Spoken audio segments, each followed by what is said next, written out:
ఇప్పుడు అసలు సిసలైన టైం, మన మెగాస్టార్ చిరంజీవి గారు మాట్లాడే టైం వచ్చేసింది. ఏమాత్రం ఆలస్యం చేయకుండా ఆయన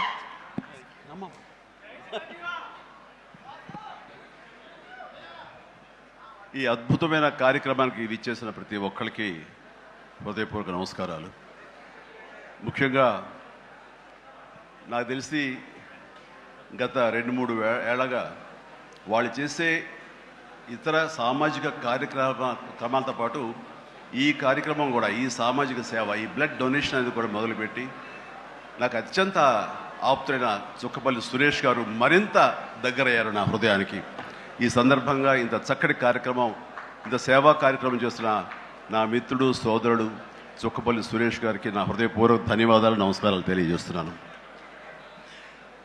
అలాగే ఆయనకి కుడి ఎడమలుగా ఆకాష్, అవినాష్ ఇద్దరు అత్యుత్తమ కుమారులు. వాళ్ళు ఈ కార్యక్రమాన్ని వాళ్ళ భుజస్కంధాల మీద వేసుకుని దీన్ని ఇంత చక్కగా, ఇంత పెద్ద ఎత్తున, ఇంత మెగా బ్లడ్ క్యాంప్ చేయటం అన్నది, దానికి ఎంతో కొంత సహకరించిన మా చిరంజీవి చారిటబుల్ ట్రస్ట్కి ఎనలేని సంతృప్తిని ఇచ్చావు. తద్వారా నాకు ఎంతో సంతోషాన్ని మిగిల్చావు అవినాష్. It's wonderful. అండ్ ఈ రోజున ఇది కార్యక్రమానికి విచ్చేయటమే కాకుండా బ్లడ్ డొనేట్ చేసిన బిడ్డలాంటి తేజాకి నా హృదయపూర్వక ధన్యవాదాలు తెలియజేస్తున్నాను. And excellent. నేను అడిగింది ఫస్ట్ టైం అని కాదు, ముందు నుంచి ఇచ్చాను. సో బతికిపోయావు. లేదంటే కనుక నన్ను ఇన్స్పిరేషన్ కానీ బయట మాట్లాడుతుంటావు, ఈ బ్లడ్ డొనేషన్ దాంట్లో తీసుకోలేదేమనుకోను. Wonderful. Please keep rocking. And ఇక్కడ ఏడికి ఇచ్చేసినటువంటి సంయుక్త గారికి, అలాగే Chiranjeevi charitable trust chief medical officer doctor Madhavi, నా చెల్లి, తనకి, అండ్ ఈ కార్యక్రమాన్ని ఇంత బాగా నిర్వర్తించడానికి పరోక్షంగా ప్రతి పురుషుడు వెనక ఒక స్త్రీ ఉండాలి, దానికి మిసెస్ సురేష్ గారికి, వారి ఇతర సిబ్బందికి నా హృదయపూర్వక ధన్యవాదాలు తెలియజేస్తూ, మరీ ముఖ్యంగా ఈ రోజు నేను మెన్షన్ చేయాల్సింది, ఇక్కడ ఈ కార్యక్రమానికి విచ్చేసి దాదాపుగా 1000 మంది సాయంత్రం లోపల బ్లడ్ డొనేట్ చేస్తుంటే రక్తదాతలకి నేను మరీ మరీ మరీ శిరస్సు వంచి నమస్కరిస్తున్నాను. వాళ్ళు ఈ రోజున బ్లడ్ ఇవ్వటం అన్నది కేవలం వాళ్ళకి ఎనలేని సంతృప్తి వస్తుంది, కానీ ఆ బ్లడ్ మూలంగా ఒక ప్రాణం కాపాడబడుతుంది. ఇది నేను ఎప్పటి నుంచో ఎన్నో ఏళ్లబట్టిగా నేను అనుభవిస్తున్నటువంటి గొప్ప ఫీలింగ్ ఇది నాకు. అంటే చాలాసార్లు చెప్పాను, కానీ ఎప్పటికప్పుడు కొత్త జనరేషన్, కొత్త యువకులు వస్తున్నారు కాబట్టి నేను మళ్ళీ చెప్పాల్సినటువంటి ఆవశ్యకత ఎంతైనా ఉంది. ఎందుకంటే ఇది చాలామందికి స్ఫూర్తినిచ్చే ఒక అంశం. ఈ చెప్పబోయే ఈ విషయం ముఖ్యంగా ఒక జర్నలిస్ట్ సోదరుడికి నేను ఆజన్మాంతరం రుణపడి ఉంటాను. నన్ను థాట్ ప్రవోక్ చేసి నన్ను ఇన్స్పైర్ చేసినటువంటి ఆ ఒక మ్యాగజైన్ సంబంధించిన ఒక జర్నలిస్ట్ రాసిన ఒక రైటప్ నాలో ఈ స్పృహ నాకు వచ్చేలాగా, నేను ఈ బ్లడ్ డొనేషన్ వైపు డ్రైవ్ అయ్యేలాగా ఆ ఆర్టికల్ నాకు ఎంతో దోహదపడింది. సో ఆ రాసిన మనిషి ఎవరో ఏమిటో నేను మళ్ళీ ఎప్పుడు కలవలేదు, కానీ ప్రతిసారి అతను తలుచుకుంటూనే ఉంటాను. ఈ సందర్భం కూడా అతనికి నా హృదయపూర్వక ధన్యవాదాలు తెలియజేస్తాను ఆ జర్నలిస్ట్ సోదరుడికి. ఎందుకంటే మా అందరికీ సేవ చేయాలని ఉంటుంది, కానీ ఎలా చేయాలో తెలియనటువంటి ఒక డోలాయమాన పరిస్థితితో లేదా తొయ్యుకో ఉన్నప్పుడు మీలాంటి వాళ్ళు మాకు ఆ స్ఫూర్తినిచ్చి మాకు డ్రైవ్ చేస్తే కనుక నిజంగా అది పెద్ద మీరు సహాయం చేసినట్లు. అలాగా ఒక 27 సంవత్సరాల క్రితం బ్లడ్ దొరకక అనేక మంది ప్రాణాలు కోల్పోతున్నారు. అది ప్రసవ సమయంలో కానివ్వండి, అయితే ఈ యాక్సిడెంట్ సమయంలో కానివ్వండి, అలాగే తలసీమ వ్యాధిగ్రస్తులు కానివ్వండి, క్యాన్సర్ పేషెంట్స్ కానివ్వండి, ఇలాగ రకరకాల వ్యాధిగ్రస్తులు చనిపోతున్నారు అని తెలిసిన తర్వాత బ్లడ్ దొరకదా, బ్లడ్ ఇవ్వరా, ఎంతమంది ఉన్నారు, ఎందుకు ఇవ్వలేరు అన్న థాటు నన్ను ఎప్పుడు తొలుస్తూ ఉండేదన్నమాట.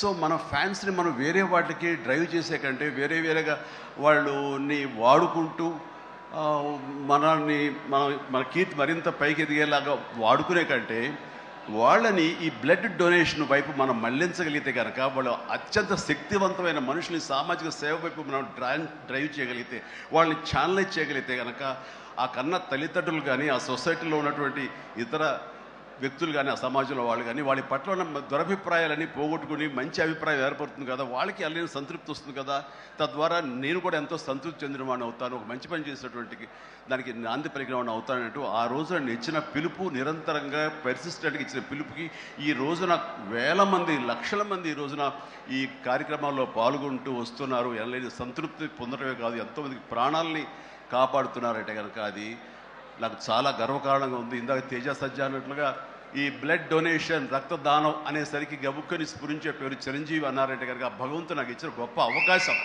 ఇలాగా ప్రతి ఒక్కరి మధ్యలో రక్తదానం అనేసరికి నా పేరు వాళ్ళ స్ఫురణకు రావడం, నేను గుర్తు రావడం అనేది నేను ఎన్నో జన్మలు చేసిన పుణ్యఫలంగా నేను భావిస్తున్నాను. దానికి థ్యాంక్ యూ ప్రతి ఒక్కరికి. ఇక్కడ సరే ఎన్నెన్నో ఇన్సిడెంట్స్ వింటుంటాము, ఎన్నెన్నో ఇది ఆఖరి నిమిషంలో ప్రాణాలు ఎలా కాపాడబడ్డాయని వింటుంటాము. కానీ ఈ మధ్య నాకు మనసుకి అత్యంత దగ్గరగా జరిగిన ఒక ఇన్సిడెంట్ మీతో షేర్ చేసుకోవాలనిపిస్తుంది అనమాట. ఎవరో ఒక పొలిటీషియన్, సరే ఎవరికైనా సరే నేను చాలా సాఫ్ట్ టార్గెట్, ఎవరైనా ఏదో మాట అనేది ఏం పర్వాలేదు. అలాగా ఒక పొలిటీషియన్ నన్ను అకారణంగా, నేను ఇప్పుడు పాలిటిక్స్ చాలా దూరంగా ఉన్నా సరే నా గురించి ఏదో అవాకులు చవాకులు ఆయన పేలినప్పుడు ఆయన మరొక చోటకి ఏదో ఒక ముంపు ప్రాంతానికి ఆయన వెళ్ళటం జరిగింది. అక్కడ ఒక స్త్రీ, ఒక ప్రౌఢ ఆవిడ అది మిడిల్ ఏజ్ ఉంటుందేమో, మిడిల్ ఏజ్ ఆవిడ తను పట్టుకుని నానా మాటలు తిడుతుంటే, నీకు ఎలా మనసు వచ్చింది చిరంజీవిని అంటానికి, అది అని తిడుతుంటే నాకు అనిపించింది మామూలుగా మన మాస్ ఫ్యాన్ కదా ఆవిడ, చాలా గౌరవప్రదమైన కుటుంబంలో ఉన్నటువంటి మనిషిలాగా అనిపించింది గృహిణి. ఆవిడ ఎందుకు అంత ఇదిగా మాట్లాడుతుంది, ఆవిడెవరు, ఆవిడ చూస్తుంటే మామూలుగా సినిమా ఫ్యాన్ లాగానో చిరంజీవికి వీరాభిమానంగానో కాదు, ఇంకేదో ఉందంటూ నాకు అనిపించి ఆవిడ గురించి తెలుసుకోవాలని మన జర్నలిస్ట్ సోదరు ఎవరినో పంపించి తెలుసుకోవాలంటే వాళ్ళు చేసినటువంటి ఇంటర్వ్యూలో విజువల్స్ నాకు చూపించారు. ఏంటమ్మా అంత ఇదిగా ఆయనకి వీరాభిమానం అంటే, అభిమానం సినిమాభిమానం కాదయ్యా, ఆయన వ్యక్తిత్వానికి అభిమానం అంటే చెప్పినప్పుడు నా మనసు టచ్ అయింది.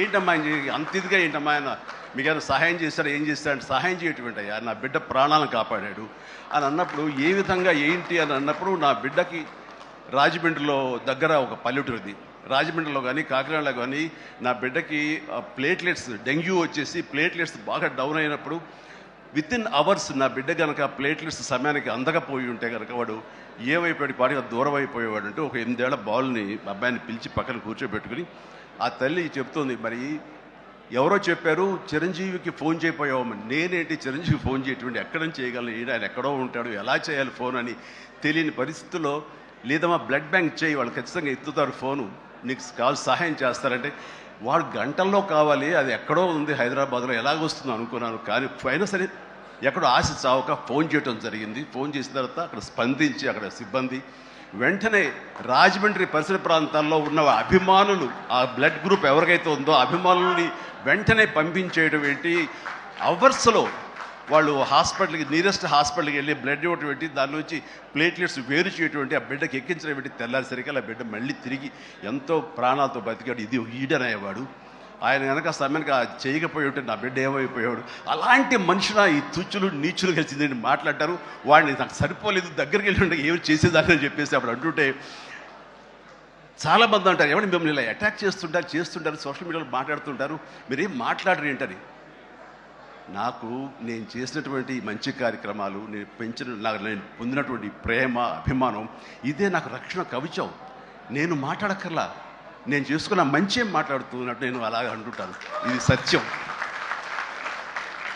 సో ఆ తర్వాత మళ్ళీ ఆ సదరు రాజకీయ నాయకుడు మళ్ళీ ఎక్కడా మాట్లాడేది నాకైతే వినపడలేదు.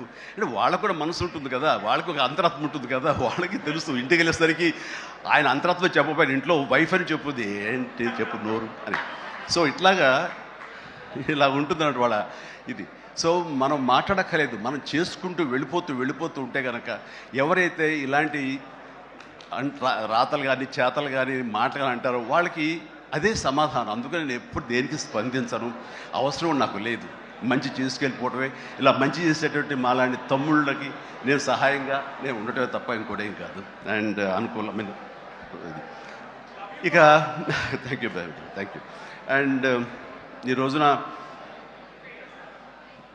ఎక్కడ ఇతర దేశాల్లో ఉన్న అభిమానులు కూడాను నా మాటని స్ఫూర్తిగా తీసుకుని వాళ్ళు ఆయా ప్రాంతాల్లో వాళ్ళు బ్లడ్ డొనేషన్స్ చేస్తూ ఈ రోజున నా పేరు నాకు మంచి పేరు మరింత మంచి పేరు వచ్చేలాగా నాకు నేను గర్వపడే విధంగా వాళ్ళు చేసేటువంటి బెడ్ డ్రైవ్స్కి వాళ్ళు ఎక్కడో సరే ఏ ప్రాంతంలో ఉన్నా సరే ప్రతి ఒక్కరికి నేను ఎప్పుడూ కృతజ్ఞతతోటి నేను నా మనస్ఫూర్తిగా నా అభినందనలు తెలియజేస్తూ ఉంటాను. నాకు ఈ అవకాశం ఇచ్చారు ఇక్కడికి రావడానికి మా బ్రదర్కి. ఆయన చేసిన కార్యక్రమాలు ఎన్నెన్నో చూస్తూనే ఉన్నాము. అండ్ దానికి ధీటుగా ఎవరు నిలబడలేరు. అలాగే నిరంతరంగా వాళ్ళ నాన్నగారికి నివాళులు అర్పించే విధంగా ఆయన ఈవేళ ఇది సెంటనరీ ఇయర్, సో 100 సంవత్సరాల ఇది ఆయనకి నివాళులు అర్పించేలాగా ఆయన గర్వపడి కొడుకుని చూసుకుని ఎక్కడో సరే గర్వపడే స్థాయికి ఆయన ఈ సహాయ కార్యక్రమాలు చేయటం అన్నది ఆయనకి ఇచ్చేటువంటి గొప్ప నివాళి. అండ్ ఈ సందర్భంగా మా బ్రదర్ని నేను మనస్ఫూర్తిగా అభినందిస్తున్నాను. అండ్ ఇలాంటి కార్యక్రమాలు ఎప్పుడు చేసినా సరే నన్ను పిలవండి, నేను మీకు అందుబాటులో ఉంటాను, అందరూ కలిసి చేద్దాం. అండ్ ఫ్యూచర్లో మీరు ఎక్కడ ఏం చేసినా సరే మంచి కార్యక్రమాలు నాకు అవకాశం ఇవ్వండి, మీతోనే ఉంటారు. And thank you everybody. నమస్తే, థ్యాంక్ యూ. అంకుల్ డాడీకి మీరు సర్టిఫికేట్ ఇస్తారా? ఆయన డొనేట్